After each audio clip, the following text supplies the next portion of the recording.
now welcome a very special guest. He's entering his 37th season of head coach of the Duke Blue Devils, where he's a 5-time NCAA champion.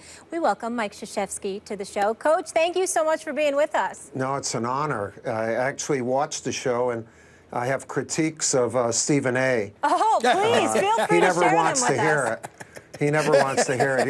He's not a coachable guy, which I'm sure the two of you have found that to be true. We're And you know what? You know what, Coach? While that may be true, I have to tell you as a teammate, he is a team player, so go figure. Well, you're trying to make points with him now because, you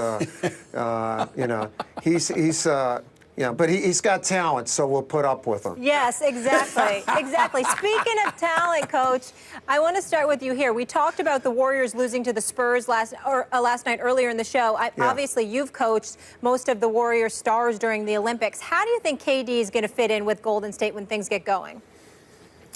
Well, really well. I mean, KD can fit in great with anybody, but, you know, for the Warriors, it's about adjustment, and you don't make adjustment in exhibition games. You make adjustments in real time, and the guy on the other bench, Pop, they're a well-oiled machine already. So that result does not surprise me. And you know, it's October, and give them some time to get to know one another, and don't put you know, number of losses like.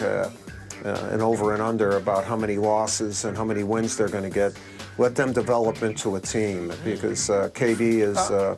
Stephen A., you hear what Coach just said? It sounds like it's 1-0 Kellerman from the first debate today. Whatever. Another day. I got no time to beat up on you right now, Max. I got to get back to Coach K, because Coach K, as much as I love the NBA, I got to admit, y'all got me excited. I'm looking at this roster that you have here, and I read your quotes from the other day where you talked about how it's okay to anticipate, to expect, and to shoot for a championship. The ACC title, regular season tournament, all of that stuff is good, but you are after a national title. You sound so extremely confident, you know, with expectations for this bunch. I'm looking at this kid, Harry Giles, Tatum, and the boys.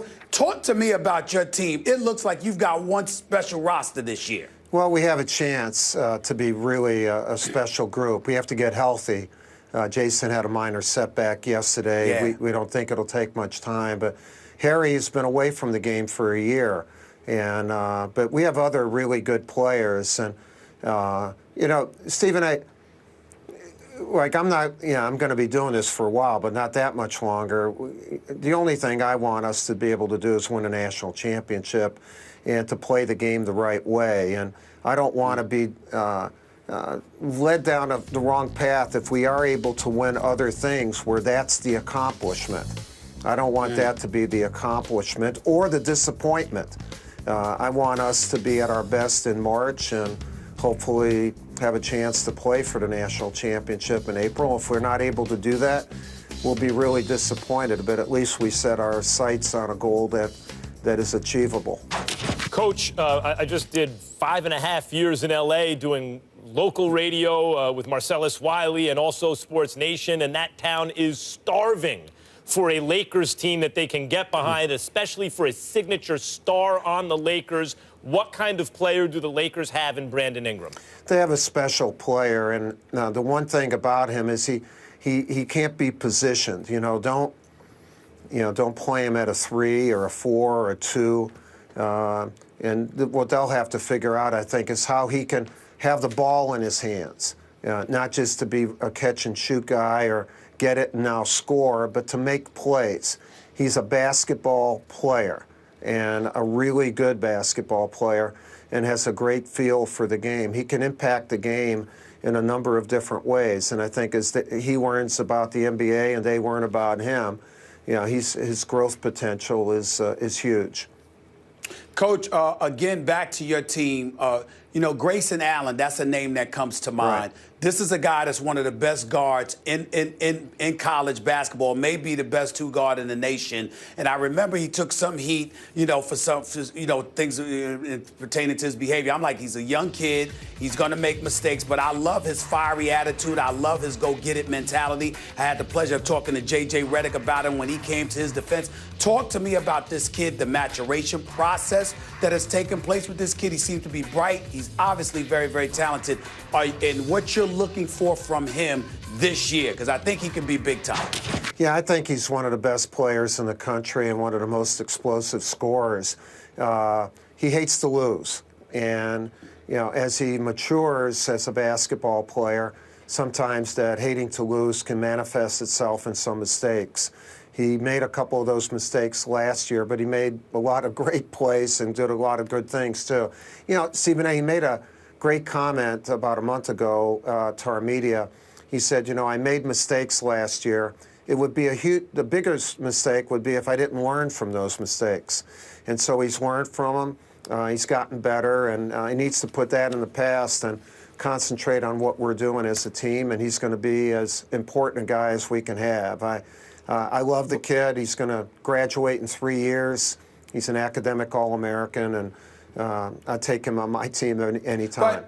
But, Coach, the thing that I love about him most is that he reminds me of the guys who helped deliver national championships for you. When I think about him, I think about a Bobby Hurley. I think about a Christian Laettner. And we all know what they did for your program. Yeah, well, in order to do something, you have to have confidence and I call it more of a competitive arrogance. In whatever arena you go in, you can't be dismayed with people cheering against you or whatever. In fact, you should want to play better in those situations. And he has that. Laettner had that at the highest level. Redick definitely. Battier had it, except Battier was more socially acceptable in some ways. He hit it better. But I like a competitive arrogance. Look, the best player in the world has it, and LeBron James. Steph has it in his own way, and you don't achieve high-level accomplishment without having that type of attitude. Coach, Nigel Hayes had the sign saying a broke college athlete, anything helps, the Wisconsin player. What are your thoughts about that and that issue? Well, at some time it'd be interesting for all of you to find out what a college athlete gets right now.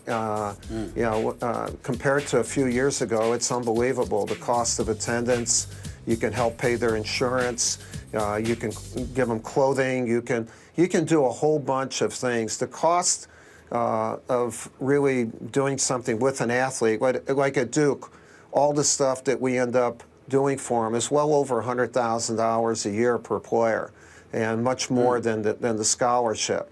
Now, can we do more? I think you can do more, and I think a huge thing to investigate is if these guys can, if they're marketable.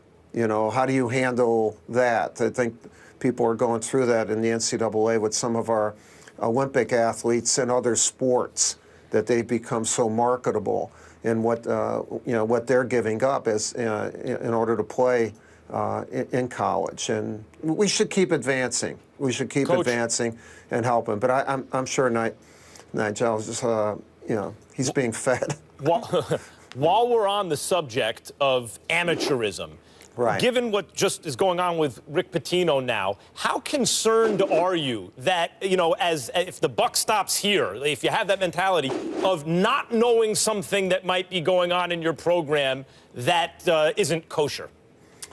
Well, I don't think it's not just in our program. It's in your own family, in your business, or whatever. How can you know about everything?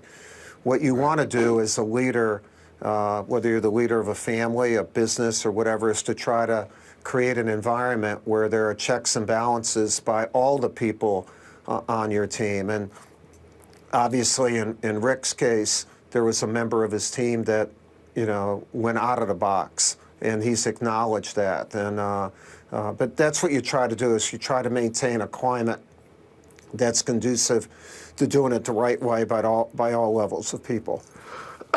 Excuse me. Health, Thank you, Coach. Coach, we got to get you some water. Appreciate the time. Thank you so much. Can't wait to see you back out there, and we'll take your pointers anytime. Send them on in. Stephen A. choked me up. He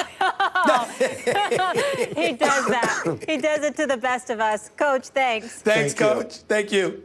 Coming up next, boxing promoter Bob Arum joins us to talk about Manny Pacquiao's next big fight. Will we ever get to see a rematch with Floyd Mayweather?